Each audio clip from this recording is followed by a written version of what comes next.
Queridos hermanos, el Evangelio de este domingo nos sitúa ante una escena muy humana. Un hombre interrumpe a Jesús para que medie en un asunto de herencia. Maestro, dile a mi hermano que reparta conmigo la herencia. Es una petición aparentemente legítima, pero Jesús, como suele hacer, va más allá de lo superficial y responde con una parábola que toca el núcleo mismo de la vida, por lo menos de la vida de los mayores lugares que conozco. Tengo 27 años de sacerdote y muchas veces me doy cuenta de lo dañoso que es para la vida no tener medios, la pobreza. De hecho, nosotros en la Iglesia siempre tratamos de luchar contra la pobreza, porque Cristo no dijo empobreceos los unos a los otros, sino que dijo bienaventurados los pobres, bienaventurados porque a pesar de la pobreza tenemos que seguir adelante, tenemos que aprender a compartir, que aprender a ayudarnos, pero cuando hay algún bien muchas veces termina siendo un estorbo. ¿Cuántas familias terminan peleadas por los bienes? Por una casa, por un bien.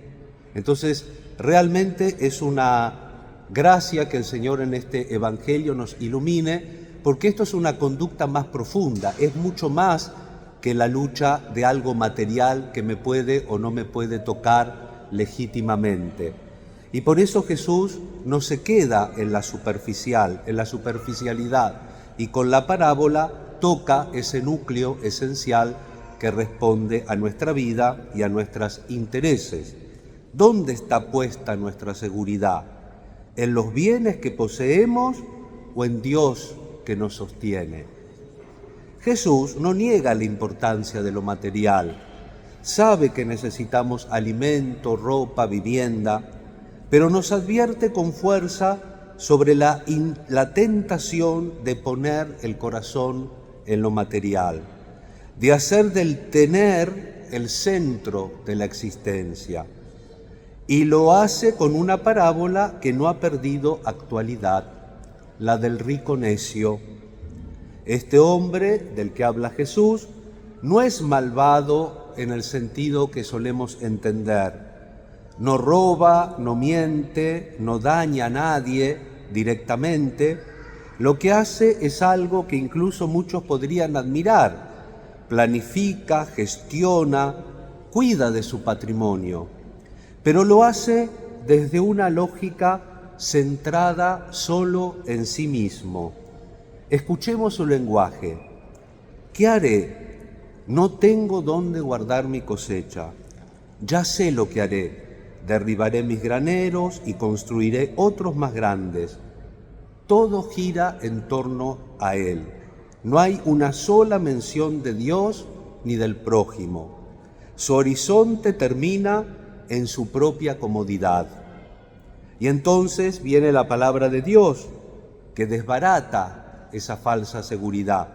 Necio, esta misma noche te reclamarán el alma. Las cosas que preparaste, ¿para quién serán? Necio, no porque tuviera bienes, sino porque vivía como si no tuviera alma, porque había puesto toda su esperanza en lo que es efímero, porque no supo ver más allá de sí mismo. San Basilio el Grande, padre de la Iglesia del siglo IV, comenta este pasaje con una lucidez impresionante. Dice que la tentación no solo viene en la adversidad, sino también, y quizás más sutilmente, en la prosperidad.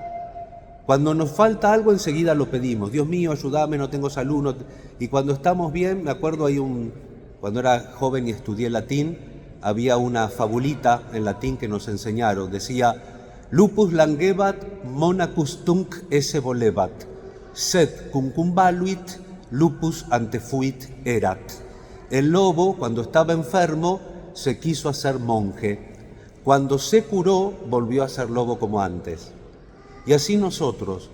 Entonces dice con mucha visión psicológica San Basilio el Grande que no solamente la adversidad es tentativa, sino que la tentación muchas veces es más sutil y más peligrosa, por tanto, en la prosperidad. La prosperidad de la vida tiene para algunos el puesto de la tentación, escribe, y pone como ejemplo precisamente este rico del Evangelio. Dios le bendice con una cosecha abundante, no como un castigo, sino como una oportunidad para abrir su corazón a la generosidad, pero él no lo aprovecha, al contrario, se encierra aún más en sí mismo. San Basilio observa que este hombre no se alegra de la abundancia que ha recibido, al contrario, se angustia. ¿Qué haré? Su lamento es el mismo que el del pobre, dice Basilio, pero por razones opuestas. El pobre se lamenta porque no tiene, el rico porque no sabe qué hacer con todo lo que le sobra. Tiene tanto que sus graneros no bastan. Pero en lugar de pensar en compartir con los necesitados, piensa solo en acumular más. No se le ocurre que lo superfluo debería haber sido distribuido a los indigentes, que ese pan extra pertenece por justicia a quien no tiene qué comer.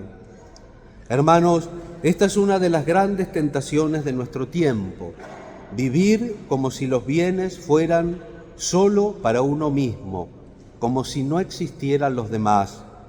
San Basilio lo resume con una frase tremenda: no se acordó de sus iguales, no pensó que lo superfluo debería haber sido distribuido a los indigentes. En otras palabras, no vio al otro como hermano. Y si no vemos al otro como hermano, no podemos tener de verdad a Dios como Padre. La semana pasada Jesús nos enseñó el Padre nuestro, no el Padre mío. La avaricia, hermanos, es una pobreza del corazón. Uno puede tener mucho y vivir como pobre, atrapado por la preocupación, el miedo, el perder, la necesidad de poseer siempre más y más. San Basilio dice: no se alegra cuando los granos son plenos, las riquezas sobreabundantes e incontenibles lo hieren, lo lastiman. Y añade una frase que resuena con fuerza: está afligido, lo que lleva alegría a los otros le trae tristeza a él. Qué verdad tan profunda. Lo que debería ser fuente de gratitud se convierte en causa de ansiedad. Lo que debería acercarnos a Dios y a los demás nos aísla y nos encierra en nosotros mismos. Los domingos pasados, a partir del núcleo principal de la reflexión, les decía algo que repito siempre, constantemente, porque creo que lo tenemos que tener claro. La primera pregunta que nos tenemos que hacer con respecto a nuestra conducta no es si está bien o si está mal. Lo primero que tenemos que preguntarnos es si es verdadero o falso lo que estamos haciendo. Las conductas son verdaderas o falsas. No son, en primer lugar, buenas o malas, porque cada conducta depende de la circunstancia. Entonces, la actitud de este hombre, evidentemente, sea creyente él o no sea creyente, no es una actitud sana porque no es una actitud verdadera. Y por tanto, no puede terminar bien. Lo que no es verdadero termina lógicamente erróneamente. Y por eso es importante que nosotros analicemos todas nuestras obras. Y por eso todo lo que es religioso es verdaderamente humano y todo lo que es humano es religioso. No es que hay un orden del mundo dentro de una determinada fe y un orden del mundo cuando salimos del templo. No, eso no es verdad. Lo que es verdad en todos lados. Y a eso nosotros tenemos que apuntar, a conocer la verdad de nuestra acción. El Papa Benedicto XVI, comentando este mismo pasaje, decía que el hombre necio en la Biblia es aquel que no quiere darse cuenta desde la experiencia de las cosas visibles de que nada dura para siempre, sino que todo pasa: la juventud, la fuerza física, las comodidades, los cargos de poder. Lo necio no es tener, sino hacer que nuestra vida depende de lo que no puede darnos vida eterna. Hacer que la propia vida dependa de realidades tan pasajeras, por lo tanto, es necedad, concluye el Papa Benedicto. Hoy el Papa León le decía a la mañana a los jóvenes en el jubileo tan multitudinario en Roma una cita muy conocida de San Agustín. El Papa es agustino. Decía: ¿te gustan las flores, te gustan las montañas, te gusta la comida? Decía en las confesiones San Agustín: todo eso es rico, es bueno, porque lo hizo Dios, pero te falta un paso. Pregúntate quién lo hizo. No nos quedemos con las cosas, preguntemos quién hizo las cosas para tener la dirección correcta en nuestra vida.